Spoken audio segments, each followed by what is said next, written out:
orang yang suka mencari-cari, berusaha untuk mencari-cari celah peluang agar orang yang baik ko bisa cilaka, bisa binasa, bisa rusak, bisa mendapatkan berbagai macam kesengsaraan. Biasanya saingan. Dibuatnya berita, di framingnya berita, dibuatnya rekayasa, dibuatnya macam-macam, lalu dilemparkannya tuduhan ke orang. Itu namanya al-baghun al-barra al-anat. Orang yang berusaha untuk membuat celaka, susah, sengsara orang yang elok, orang yang baik. Di mata orang lain, di mata koleganya, di mata kawan-kawan, di tengah masyarakat, jatuhnya. Sehingga kalau dibawa ke dunia politik, anda pilih orang, itu di dunia politik. Anda pilih orang atau orang-orang dan ongok raya tapangeruah dia. Sudahlah ongok raya atau tapangeruah gara-gara. Itu namanya syirar ibadillah. Tu bahaya adu domba masuang mencari-cari orang supaya tajatuh tajilapak tersungkur, rusak. Syiraru ibadillah, seburuk-buruk sejahat nama Allah. Berlindung diri kita kepada Allah. Dalam hadis lain, hadis Bukhari hadis nomor 779, dan juga malah diriwayatkan oleh Imam Muslim, hadisnya 2526, bunyinya begini: Inna syarran nas, sesungguhnya seburuk-buruk sejahat-jahat manusia, seburuk-buruk sejahat-jahat manusia, zul wajhain, orang yang punya dua muka, bukan 1000 muka, 2 muka. Alladhi yati haula biwajhin, datang ke kelompok iko, datang ke golong iko, datang ke himpunan iko, ikatan iko, organisasi iko, yayasan iko atau partai iko, dengan membawa wajah-wajah itu. Beko wahaula, datang lo ke kelompokku dengan wajah yang lain. Jadi dua wajah. Mencari di mana mendapat, kalau bahasanya asalai sungu kamakan, biarlah tandua makubang. Pokoknya mendapat. Iko dalam hadis Bukhari Muslim namanya syarran nas, seburuk-buruk, sejahat-jahat manusia yang punya dua wajah. Jadi begitu hebat ancaman pertakut terhadap orang seperti itu. Malahan salah satu daripada 3 orang yang disegerakan hukumannya di kubur adalah an-namimah. Satu kali Rasulullah SAW dalam hadis Imam Bukhari nomor 218, juga dia kalimah Muslim 292, satu kali Rasulullah melewati kubur berserta sahabat-sahabat. Lalu kepada beliau, atas karunia Allah dan keistimewaan beliau yang Allah beri, diperdengarkan kepada beliau 2 penghuni kubur sedang disiksa, sedang diazab. Berarti di sahabat-sahabat yang mengiringi tidak terdengar, hanya beliau, kepada beliau yang diperdengarkan. Kata beliau, innahuma la yu'azzaban, kedua orang kuah penghuni kubur ko sedang disiksa, sedang diazab. Wa ma yu'azzabani fi kabirin, kedua-duanya disiksa, kedua-duanya diazab tidak karena dosa besar. Kata mereka yang azab iko remeh, dianggapnya tidak dosa besar, sebenarnya besar. Amma ahaduhuma, salah satunya yang sedang diazab ko adalah fakana yamshi bin namimah, nang kubur nan cek wah penghuninya kini sedang diazab, ruhnya kembali ke jasadnya untuk diazab. Ino yamshi bin namimah, berjalan ke sana ke sini untuk mengko cek no di kau mengko gua. Iya mantun pailau senang calai. Ada ko ada lain piwah bajaku. Madu cakar. yamshi bin namimah. Yamshi bin namimah. Langsung disiksa, diazab di kubur sebelum hari berhisab. Diperdengarkan kepada Nabi, di mana pelakunya menganggap tidak besar. Wa ma yu'adzabani fakabir. Keduanya tidak dihisab, tidak diazab lantaran dosa besar menurutnya. Kita kadang-kadang kan suka menganggap kadang-kadang itu ketik. Semalam kejiwat kan gibah. Awak peketik gibah tu. Gunjang-gunjang seketik kan tak bahar. Awak peketik. Kalau lajaleh dosa gasa, dosa besar, haram, berbahaya, kita peketiknya. Dia kita peketik, kita anggap remeh, kita anggap enteng, artinya. Dia menganggap gibah, dia menganggap namimah, masuang, madu-adu, memacah-macah, mau jelek-jelekkan buruk orang kon, daba'am yang daba'asen. Enteng, saya kecilnya kecil seperti langau hingga di puncak Iduang ni digeleng tabang aja, rupanya sangat besar bahaya, sangat besar bahayanya. Yang satu lagi suka menggibah, menggunjing. Orang kalau namimah pasti menggibah, tapi orang menggibah belum tentu namimah leh. Kalau menggibah hanya menceritakan kejelekan keburukan orang, tapi kalau namimah bukan hanya menceritakan, bahkan yang baik jadi buruknya untuk madu orang. Jadi namimah lebih berbahaya daripada ghibah, lebih berbahaya daripada gunjing. Yang ketiga ada satu lagi yang seketika setiap buaya tidak pernah menutup diri dan mensucikan diri. Kalau jalan kita, berarti dosa bahaya daripada namimah, adu domba, masuang-suang, madu-adu, malapor-lapor. Orang banyak orang ini tukang lapor. Tukang lapor. Ada jalan nanti dengan rekayasa, ada untuk mendapik, ada untuk memeras. Sangat berbahaya. Sangat berbahaya. Sangat berbahaya orang takaiko sehingga diancam dengan ancaman sangat berat. Ancamannya masuk surga. Tidak masuk surga. Nanti di hari berhisab dia harus membayar, mengganti yang tidak ada pengganti ketika hari itu kecuali hanya amal. Maka amalnya akan diambil.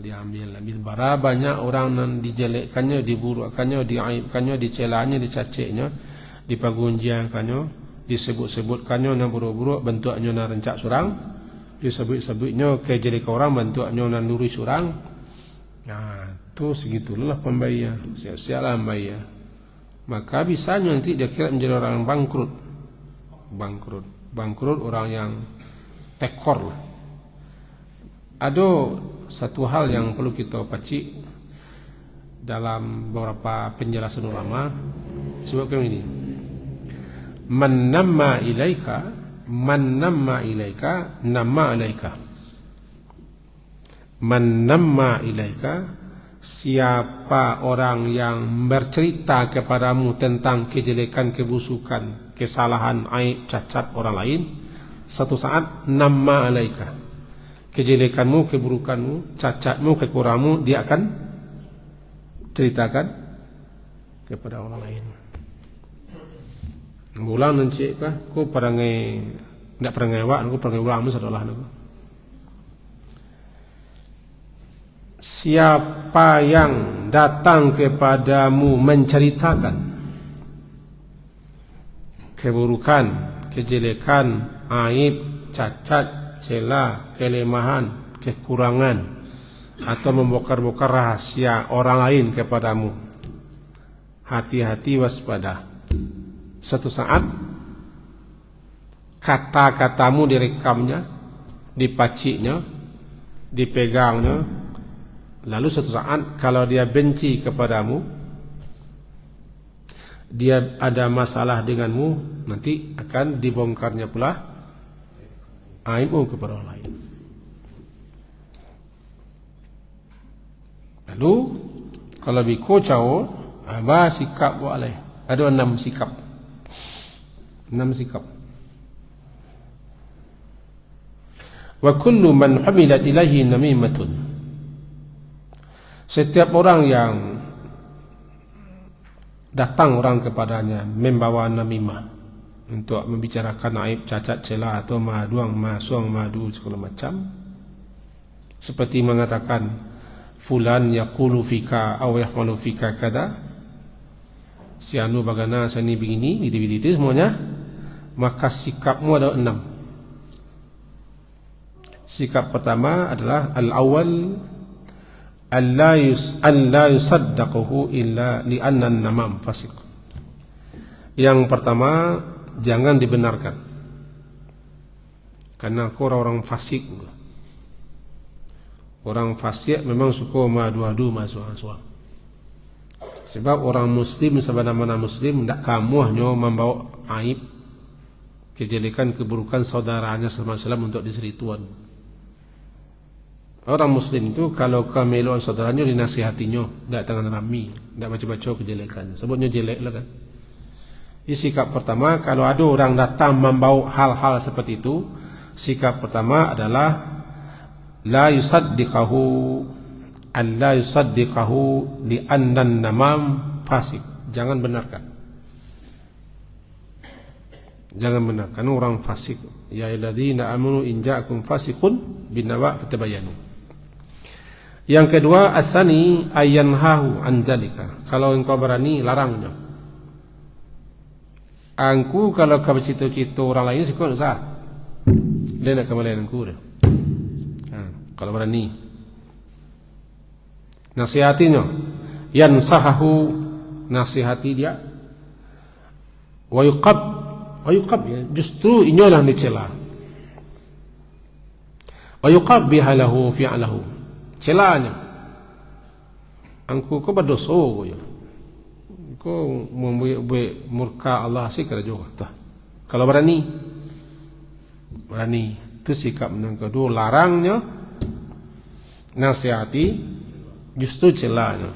Yang ketiga, as-salis ayyubghidahu fillahi ta'ala, benci marah kepada orangku karena Allah. Benci karena Allah, benci kepada perangainya, kepada perbuatannya, benci itu karena Allah. Karena benci karena Allah, lantaran orangku Allah benci, kita benci lu bapa lu. Bapa lu. Nya bergunjang. Bangi hok kenyo, bangi hok apa lu? Ndak ada kerja kon lain kau gunjang je. Alah sosok mengaji ni sinan, yo dia mengaji gini yo. Bangi dengan kau. Itu pahala tu. Tapi agaknya jangan banyak nak sekali sana agaknya. Perlu kali lah. Yang keenam. Ini menyimak. Sudah menyimak. Allah yazunna bi akhil ghaib su. Jangan dia cepat berburuk sangka kepada saudaranya yang sedang dipergunjingkan, sedang dibicarakannya buruk-buruknya. Jangan capek percaya dulu. Ku pada nama berita aku cindaku bawa. Sudahlah cindaku bawa, jangan percaya. Jangan capek buruk sangka. Iyo mentu kita yo. Ayo kelera baca apa. Jangan capek sekelera orang. Sampai yang kelima, capek sih. Jangan sampai itu membawamu untuk tajassus, menggerakkan hati kita untuk memata-matai orang tu lain, menyibuk-nyibukan, menciriang-ciriang, bertanya-tanya, membahas-bahas. Iya betul rajin lah kamawa bentuknya. Ngaji rajin. Itu perangainya. Jangan sampai membawa kita untuk ingin memata-matai, ingin mengetahui lebih panjang. Stop saja. Masuk ke situ.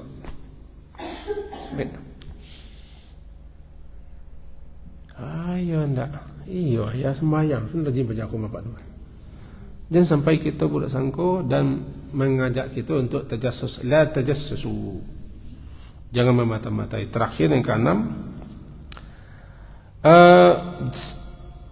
dia la yarda, hendaknya dia tidak suka, tidak senang dan mencela dirinya sendiri. Karenanya lah berhasil dipanggil oleh tukang bawa berita. Dia benci kepada dirinya, baru kau disimaknya kerja kau. Kalau tersimak, dia capeknya benci. Kau nak kayu lah, capek nyesal-nyesal. Nyesal. Usia orang tu, nasihati orang tu menghindar.